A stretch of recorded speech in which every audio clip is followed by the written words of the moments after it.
El siguiente programa es para todas las edades. No contiene escenas de sexo o violencia. Es apto para toda la familia. Cuenta con el sistema Closed Caption y es financiado con recursos del Fondo Único de TIC.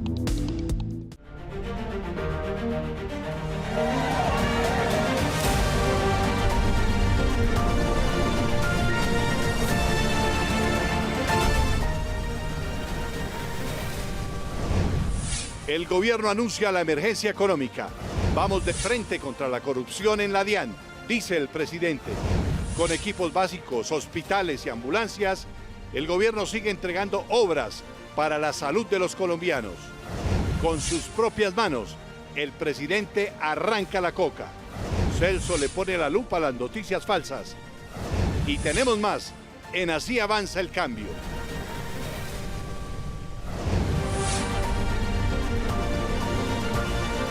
¿Qué tal? Bienvenidos a Así Avanza el Cambio. Este es el informativo donde le contamos con contexto y claridad los hechos que marcan la agenda del país durante la semana. Así es, Ajía. Hoy avances en los territorios, decisiones de gobierno, denuncias, educación, seguridad y cultura, información clave para entender cómo se mueve el país. Comenzamos. El gobierno del presidente Gustavo Petro declaró la emergencia económica para financiar el presupuesto general de 2026. Se espera recaudar 16 billones de pesos que permitan hacerle frente al déficit tras el hundimiento de la ley de financiamiento. En las últimas horas, el gobierno explicó por qué decreta la emergencia económica. En la Junta Directiva del Banco de la República, el gobierno, a través del ministro de Hacienda, Germán Ávila, explica las razones por las que decreta la emergencia económica. La primera, porque no se entiende cómo el Congreso aprobó el presupuesto general de la Nación sin aprobar la ley de financiamiento.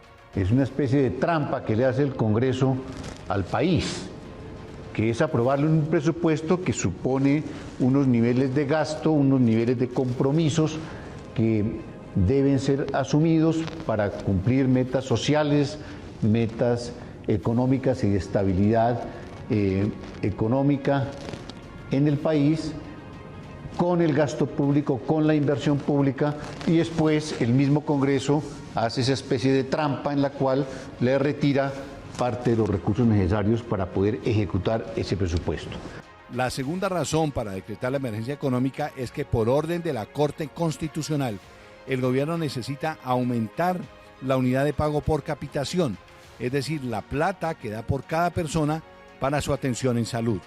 La misma Corte Constitucional, en fallos y autos recientes, ha demandado al Ministerio de Salud que realice un equiparamiento de la unidad por capitación que se paga para los servicios de salud en el sistema subsidiado, equilibrarlos con el sistema contributivo. La tercera razón para decretar la emergencia económica es para lograr los recursos de los subsidios de las tarifas de energía eléctrica para los estratos 1, 2 y 3. Se están colocando en riesgo los pagos de los servicios de subsidio a la energía, lo cual tendría un altísimo impacto, sobre todo en la costa atlántica. La cuarta razón para decretar la emergencia económica es que se necesita dotar a la fuerza pública de la tecnología necesaria para enfrentar los ataques con drones perpetrados por grupos armados ilegales. Con el propósito de asegurar los desarrollos tecnológicos necesarios en sistemas de antidrones, por ejemplo, para garantizar que la utilización de estas tecnologías no esté fácilmente al acceso de las organizaciones armadas. Y la última razón para decretar la emergencia económica es porque se necesita cumplir los compromisos de vigencias futuras por más de 15 billones de pesos. Y precisamente, Francisco, para conocer el alcance de esta decisión del presidente Gustavo Petro sobre el decreto de emergencia económica, nos encontramos a esta hora con el profesor Henry Amorocho. Profesor, ¿qué significa esto para el país? Expedir un estado de emergencia económica significa hacer una excepción al orden constitucional, porque por la regla general no se puede, por alguna circunstancia imprevista, subrepticia de improviso, no se puede atender por los medios normales. Y en el caso del artículo 215 constitucional, se tiene previsto declarar estado de emergencia económica, social o ambiental en circunstancias en que la imprevisión que se vaya a fundamentar en ese estado lo amerite. Y entonces, desde luego, las circunstancias jurídicas que presente quien expide el decreto van a ser fundamentales para saber exactamente hacia dónde se dirige y qué medidas de solución lleva. Claro. En ese artículo 215, Francisco y Zahira, básicamente lo que se tiene previsto asociado a las soluciones que se requieran en el artículo 215 por circunstancias imprevistas son la creación de tributos o la modificación de los existentes en el evento que desde luego se dé la fundamentación de lo que se vaya a decir con respecto a ese tema. Pero es un estado excepcional. Claro. ¿Cuál viene entonces siendo el alcance de este decreto? El alcance de un decreto de emergencia económica siempre debe ser la solución de lo que me fundamentó su expedición. Y dependiendo el tema central que se coja, ese tema puede tener soluciones administrativas o soluciones extraordinarias. Las soluciones extraordinarias van generalmente por la vía de, si es necesario, originar tributos o modificar los existentes para financiar las circunstancias imprevistas. Ok. Profe, va a examen de la Corte de todas maneras. El examen de la Corte, Francisco, es inmediato. No necesita ni siquiera incluso que se envíe. La Corte Constitucional está autorizada por la Carta Política para asumirlo de hecho, de inmediato, pero desde luego en el trámite sí tiene que enviarlo el Consejo de Ministros y el presidente a consideración de la Corte Constitucional. Bien. Profesor, ya nos vamos, pero la chiva. ¿Hay decisión sobre las tasas de interés? Hay decisión sobre las tasas de interés. Quedaron en el 9.25%. ¿Qué quiere decir eso? Que confirmaron la tasa de interés que desde marzo es inamovible. Ni sube ni baja. Ni sube ni baja. Está en el 9.25%, pero les quiero decir algo. Hubo una corriente que se estuvo tratando de mover por subir la tasa de interés y en ese entonces quedábamos en ceros, porque quedaba la misma tasa de intervención del 24 de diciembre del año pasado, pero no, al menos se bajó en 0.25 puntos básicos y quedamos con una tasa de 9.25 que de alguna manera no le cambia las reglas del juego a los emprendedores. ¿Y eso qué significa? O sea, ¿cómo la gente lo va a poder evidenciar? A mí no me disgusta que haya quedado ahí, porque indiscutiblemente hay situaciones internacionales que en este momento la ameritan. Por lo menos otra vez tenemos el dólar subiendo. Sí, hay circunstancias de bastante incertidumbre en el escenario internacional y nosotros aquí internamente tenemos el crédito en este momento un poquito parado. Si usted le dice a la gente, tengo el crédito 9.25 y queda tal y cual como está, eso ayuda a la gente a hacer negocios. Entonces, por ese lado es bueno. Profe, gracias. Hay mucho que preguntarle, pero no nos da más el tiempo, ¿cierto, Saben? Así Muy bien. es. Yo aprovecho para desearles una feliz Navidad a ustedes y a toda la audiencia. Así es, muchas gracias. Feliz año, ¿no, profe? Y feliz año. Bueno. Cambiamos de tema, una denuncia que genera preocupación nacional porque lo que está en juego son los recursos públicos. El presidente Gustavo Petro denunció una posible defraudación millonaria al Estado relacionado con un software utilizado en la DIAN. Durante una rueda de prensa en la Casa de Nariño, el jefe de Estado aseguró que el software Lucía, utilizado para el control de importaciones, declaraciones de renta y detección de contrabando, fue diseñado de tal manera que permite la fuga de recursos públicos. Estamos hablando de una enorme defraudación del erario, billonaria, como todas las que hemos venido encontrando en este gobierno. Y en este caso estamos hablando de casi, es el techo que hemos logrado más o menos determinar, 8 billones de pesos. De acuerdo con la investigación, bandas criminales habrían infiltrado la DIAN con participación de funcionarios. Pagan funcionarios públicos en todos los poderes públicos de alto nivel, pagan expertos en estos temas de algoritmos y de manejo de software. El presidente Petro habló de 499 levantes fraudulentos, algunos con hasta 200 contenedores que habrían ingresado por puertos, zonas francas y aeropuertos para luego ser distribuidos en el comercio nacional. El contrabando es siempre el lavado de dólares de la cocaína. No estamos hablando de dos mafias diferentes, sino de dos funciones diferentes de las mismas asociaciones para delinquir.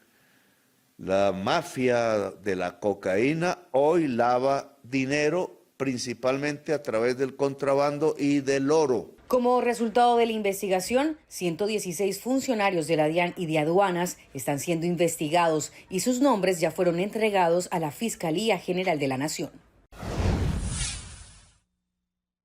Bueno, ya a esta hora estamos con la doctora Eva Carolina Madrid. Ella es la inspectora de tributos, rentas y contribuciones para fiscales. Es un nombre un poquito largo, pero bueno, ella ya nos lo va a explicar, porque fue la entidad encargada de hacer una de las últimas investigaciones que el presidente Gustavo Petro denuncia, donde han encontrado inconsistencias y donde habría presuntos delitos, evasión y elusión de impuestos. Doctora Eva, bienvenida. Bueno, yo quiero explicarles un poco cómo funciona nuestra entidad. Nuestra entidad tiene una misionalidad de vigilar los recursos públicos de los colombianos. Dentro de esta misionalidad tenemos dos objetivos, uno preventivo y otro sancionatorio. Dentro de lo preventivo, que es lo que nosotros denunciamos, son auditorías para prevenir posibles hechos de corrupción, de fraude y de corrupción dentro de las tres entidades vigiladas. Nosotros vigilamos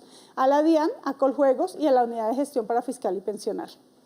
Entonces, dentro de las auditorías, lo que encontramos fue en el tema de aduanas, la manipulación que se viene haciendo al software de Lucía, alterando los NITs, lo que llamamos contrabando técnico, cambiando NITs de empresas legales porque están constituidas, tienen cámara de comercio, pagan impuestos, pero que se dedican a importar contrabando, por los NITs de operadores económicos autorizados, que es una figura que está establecida a nivel mundial, donde empresas que tienen una trayectoria, que tienen un reconocimiento, que son del Estado, están amparadas para hacerles menos controles y que sus procesos de importación y exportación sean mucho más rápidos.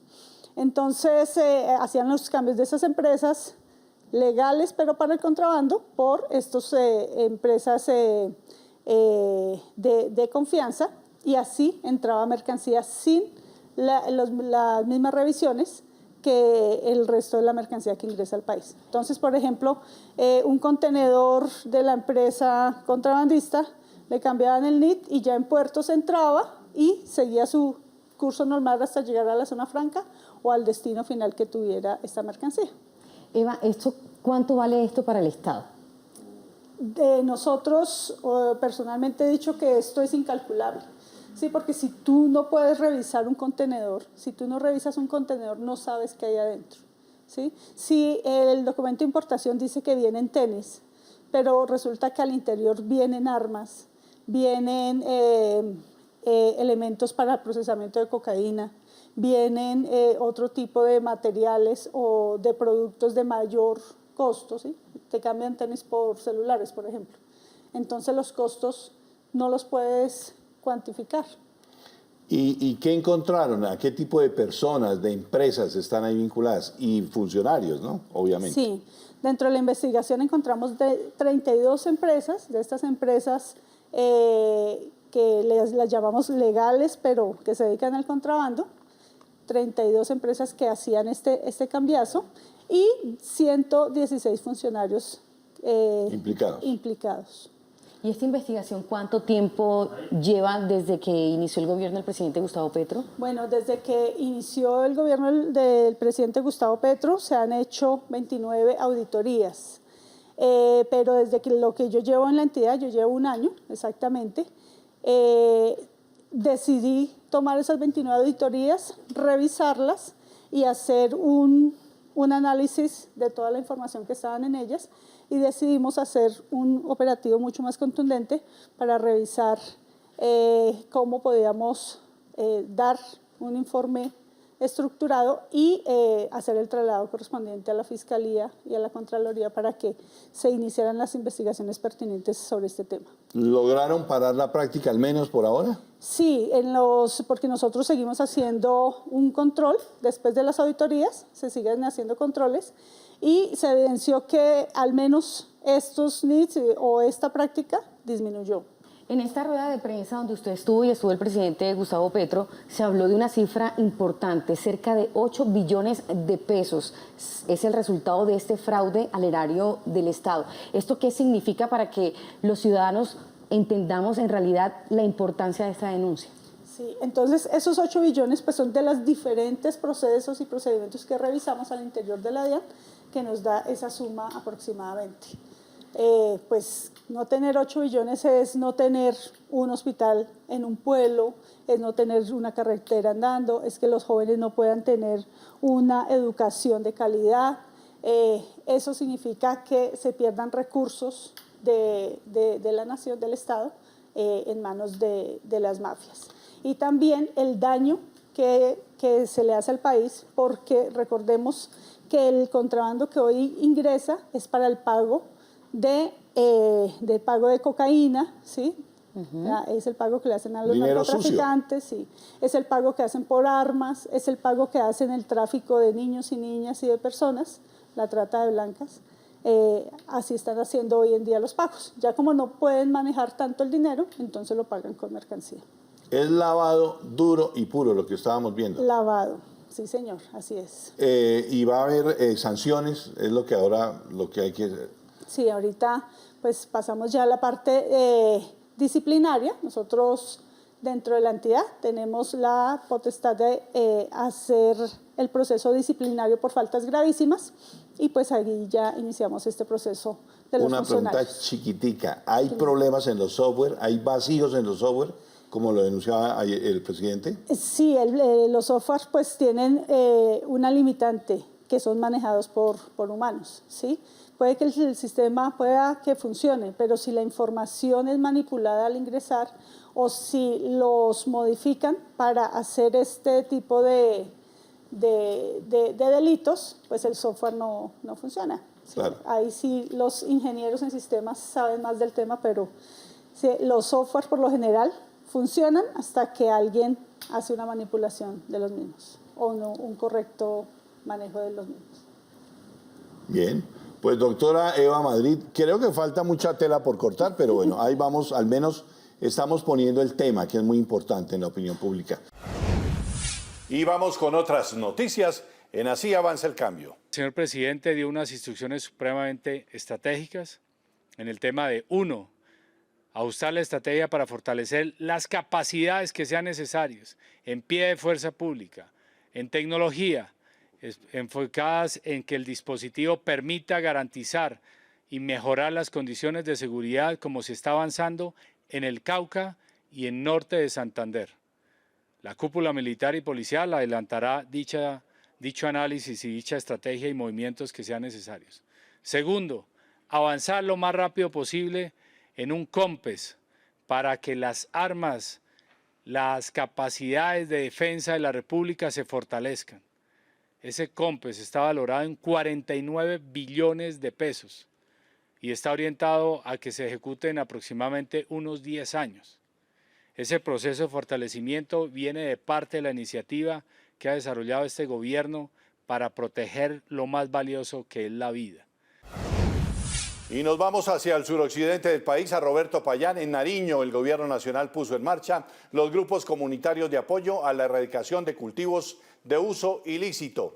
Personalmente, el presidente erradicó una mata de coca. Desde la región, Johan Rendón. Amigos de Así Avanza el Cambio, qué bueno siempre saludarlos. Lo hago con el fondo maravilloso del río Patía, que engalana este lugar donde estamos, la vereda Pumbí Las Lajas, en el departamento de Nariño, donde llegó el presidente Gustavo Petro para presentar un hecho sin precedentes, histórico, la inauguración o la presentación oficial de los grupos comunitarios de apoyo a la erradicación de cultivos de uso ilícito, rompiendo paradigmas, rompiendo lo que históricamente había generado tanto rechazo por parte de las comunidades cuando hablaban de erradicación forzosa. Pues bien, se ha cambiado ese concepto a partir de los grupos comunitarios de apoyo a la erradicación, pasando de un concepto de erradicación forzosa a erradicación comunitaria. Son las comunidades las que ahora toman el papel protagónico en esta tarea continua que lleva el gobierno colombiano de erradicar los cultivos de uso ilícito en el país y cambiarlos por cultivos lícitos, y de eso pues estuvimos hablando con las comunidades que nos cuentan sus expectativas sobre este nuevo paso, esta nueva estrategia que presenta el gobierno del cambio, y esto nos contaron.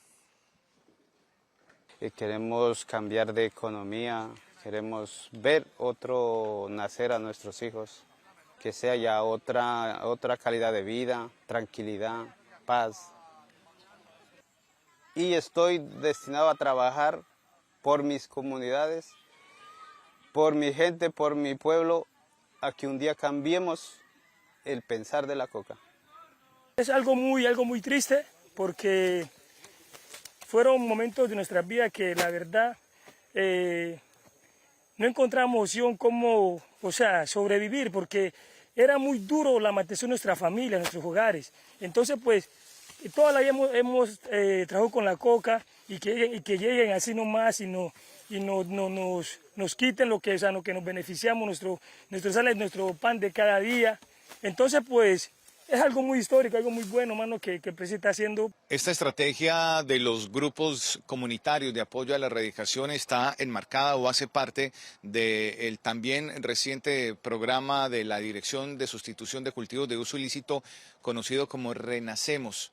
Un programa bellísimo que busca acompañar a todas las familias productoras o cultivadoras más bien de la hoja de coca para que hagan tránsito a otros productos. Eso va a ocurrir aquí en Pumbí, que por cierto es una vereda que pertenece al municipio de Roberto Payán. Se va a hacer un acompañamiento a ese tránsito, a economías lícitas como el cacao, por ejemplo. Escuchemos un poco de lo que dijo el presidente Gustavo Petro, destacando en un discurso ante más de 1000 personas en la cancha de esta vereda, destacando la importancia de que las comunidades se apropien de sus propios procesos de erradicación. Que algo hicimos, y ese algo hicimos es esto. Van 26.000 hectáreas en proceso de sustitución, con miles de familias inscritas. Fracasó la paz nunca fracasa. Lo que debe fracasar es la guerra. Fue un evento cargado de muchos momentos emotivos, pero uno absolutamente significativo, y es el respaldo de la comunidad internacional a los esfuerzos inquebrantables y firmes que mantiene el gobierno nacional en todas las formas de lucha contra el narcotráfico. Y me estoy refiriendo a el apoyo público, el respaldo público que ha hecho la comunidad internacional. Varios embajadores de países europeos estuvieron aquí presentes, y uno de ellos es Bélgica, que es un socio estratégico de Colombia para la compra del cacao que se va a producir en territorio nariñense y que va a ir a seguramente las mesas de muchas familias en Bélgica. Pues siempre es un placer informarles para Así Avanza el Cambio, esta vez aquí desde el río Patía, en el departamento de Nariño, en el municipio de Roberto Payán, vereda Pumbí. Soy Johan Rendón, un placer, hasta la próxima.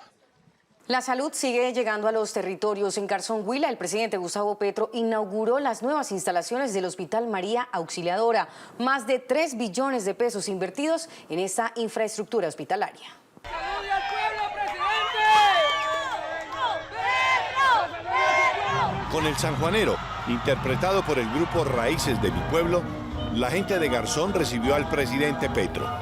La felicidad estaba en cada rostro, en las mujeres, los niños, los viejos, los jóvenes. Todos se benefician de la ampliación y modernización del Hospital María Auxiliadora de Garzón. Para el Huila, la inversión en salud ha sido de más de 380.000 millones de pesos en esta administración. Nosotros aspiramos a pasar de los 500.000 millones de pesos cuando termine el mandato del señor presidente. Hemos llegado a todos y cada uno de los municipios.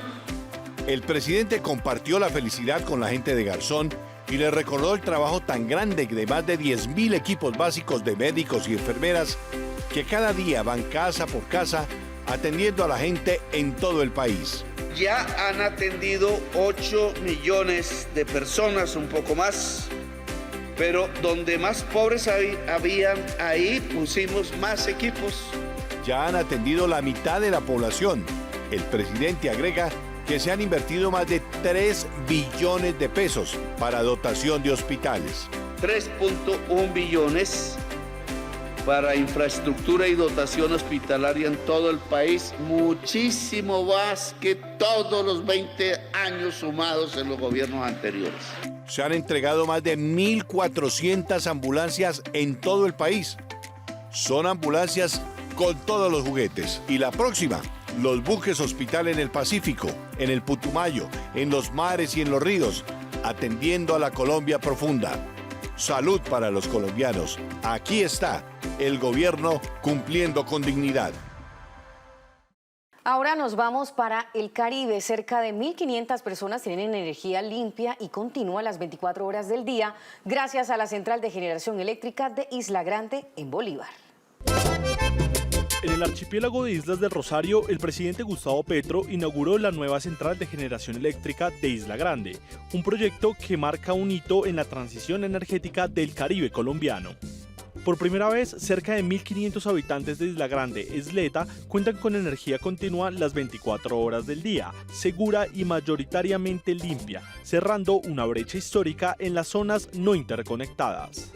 Porque ya nuestras viviendas cuentan con luz, nuestras calles también alumbradas, podemos conectar nuestros electrodomésticos donde antes no podíamos hacer un jugo licuado, donde no podíamos lavar nuestra ropa en lavadora porque carecíamos de lo principal que era la energía, y hoy por hoy con este proyecto que ha implementado el IPSE, la comunidad se siente muy agradecida y ha visto el cambio, el desarrollo que hay tanto económico, social y cultural. La central liderada por el Ministerio de Minas y Energía a través del IPSE combina energía solar y almacenamiento en baterías. Gracias a esta infraestructura, la comunidad pasó de tener apenas 14 horas diarias de electricidad a un servicio permanente que fortalece la vida cotidiana, el turismo, el comercio y la prestación de servicios esenciales como salud y educación. Se consolida como un modelo replicable para otras islas y territorios históricamente excluidos del país. Seguimos con más noticias. La reforma a la Ley de Educación, la Ley 30, ya es una realidad. Significa más recursos, mejores condiciones para la educación superior pública en el país. Cerca de 45 billones de pesos adicionales constantes por encima de la inflación han crecido sobre el último año del anterior gobierno. 45 billones que se convierten en más escuelas, en mejores escuelas, colegios, y algo fundamental, y es un mayor acceso de la juventud colombiana a la educación superior pública, que hoy de mayor calidad que la educación superior privada. Esa educación superior y privada juntas ya llegan al 55% de cobertura y terminaremos el gobierno con el 60% del total de la juventud en edad de estudiar universidad, estudiando universidad. Lo que hemos logrado en crecimiento de cobertura, en aumento del presupuesto de la educación superior pública, en mejoramiento de su calidad, en extensión de sedes a lejanos territorios que nunca podían tener esa opción, a lograr incluso facultades de ciencias de la salud, de medicina gratuitas. En lugares como La Guajira, por ejemplo, fue por decreto, fue por voluntad política del presidente y de su gobierno, de su ministro actual de Educación, Daniel Rojas. Ahora logramos que parte de esos decretos se hayan convertido en ley. El Congreso de la República acompañó en buena medida el concepto y la reforma que queremos de la educación pública superior y hoy es ley de la República a través de la reforma del artículo 86 y 87 de la Ley 30. Francisco, y en materia de seguridad, el presidente hizo un llamado directo a la Policía Nacional. Recuperar medicamentos acaparados y proteger a los jóvenes frente al crimen organizado. Pablo Moreno nos amplía la información. Durante la ceremonia de ascenso de oficiales realizada en la Escuela de Policía General Santander, el jefe del Estado aseguró que el país registra reducciones en delitos de alto impacto y avances en materia de seguridad asociados a políticas de justicia social, fortalecimiento institucional y mejoras en las condiciones laborales de la fuerza pública. En el hurto se ha bajado de 296.437 víctimas en 2024 a 274.439 este año. Al 4 de diciembre. El presidente señaló que aunque se trata de cifras aún elevadas, representan una reducción cercana a 30.000 personas menos afectadas, lo que implica una menor exposición a la población al atraco, la violencia y el riesgo de perder la vida. 36% ha bajado el hurto, se pasó de 36.931 casos en el 24 a 23.612 casos en el 2025. Una reducción sustancial de 12.000 casos de reducción en un solo año. Finalmente, el presidente de la República reportó una reducción del 7% en los casos de extorsión, al disminuir de 12.073 víctimas en el 2024 a 11.182 en lo corrido del 2025.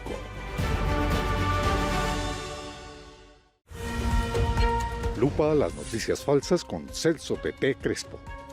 La primera, pilas con las estafas a nombre de los subsidios que está entregando el gobierno del cambio.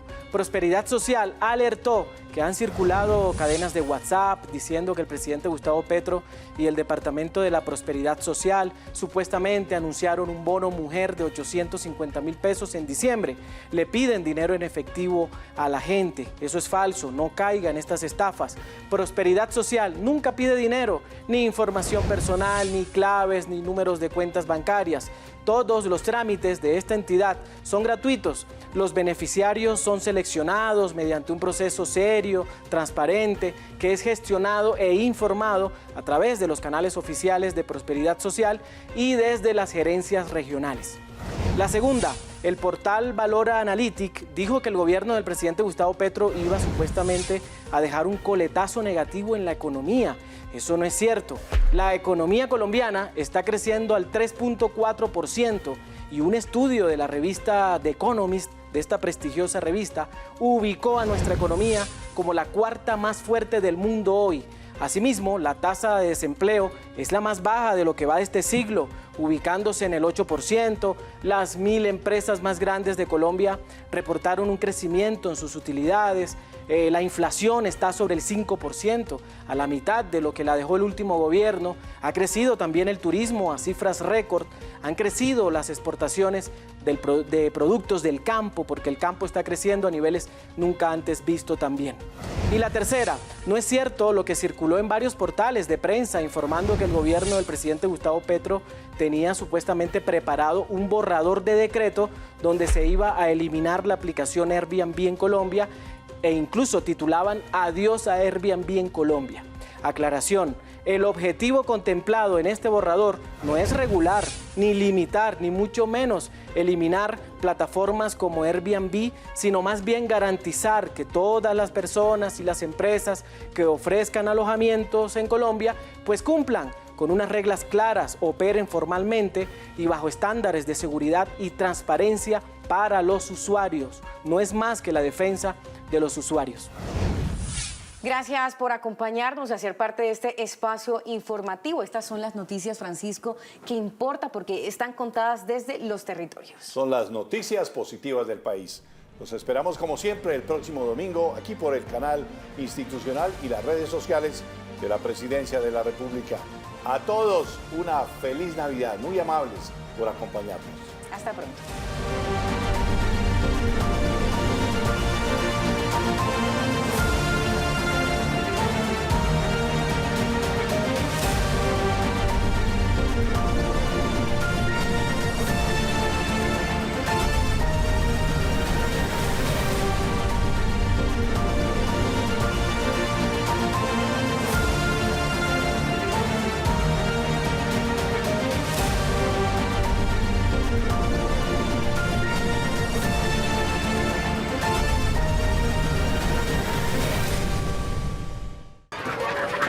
Eche el volador. ¿Qué ese volador? ¡Quémelo! ¡Espere! ¡Cuidado! ¡Ay, llamen a una ambulancia! ¡Le cayó al niño!